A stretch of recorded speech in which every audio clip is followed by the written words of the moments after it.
À Abidjan, capitale économique de la Côte d'Ivoire et poumon de la sous-région Afrique de l'Ouest, les routes sont de moins en moins encombrées.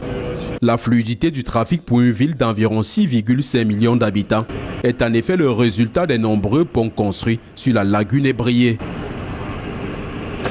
Baptisé pont Félix Houphouët-Boigny du nom du premier président de la Côte d'Ivoire, le premier long de 372 mètres pour 24,85 mètres de large a été inauguré en 1957 après 3 ans de travaux.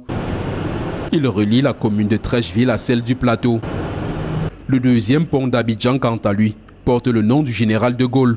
Long de 592 mètres, il relie également les communes de Treichville et du Plateau. L'ouvrage, livré en 1971, après 5 ans de travaux, face à une démographie galopante, est rapidement limité comme solution au problème de congestion que connaît la capitale ivoirienne. Les Abidjanais vivent le calvaire jusqu'en 2014, quand le troisième pont, encore appelé pont Henri Konan Bédié, est enfin ouvert à la circulation.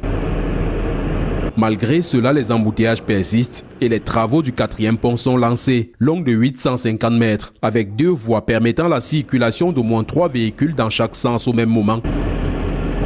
Ce pont relie les communes de Yopougon et d'Adjamé, pour ne citer que celle-là. Pour faciliter les déplacements pendant la Coupe d'Afrique des Nations qui se joue en Côte d'Ivoire, il a été ouvert à la circulation le 10 janvier dernier. C'est le seul qui jusque-là n'a pas encore un nom de baptême.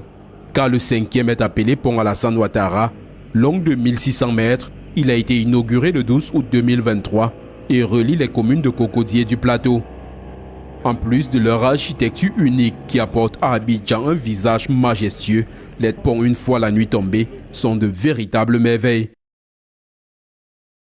Les jours fériés, le pont Alassane Ouattara est d'ailleurs fermé à la circulation et les populations viennent s'y balader et peuvent y prendre des photos.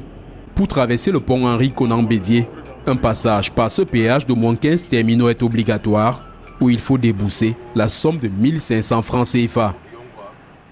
La mobilité entre les populations des différentes communes d'Abidjan qui relevait il y a une dizaine d'années encore d'un véritable chemin de croix s'est nettement améliorée avec la construction de 3 ponts supplémentaires dont celui qui est derrière nous, en plus des 2 qui existaient déjà sur la lagune ébriée.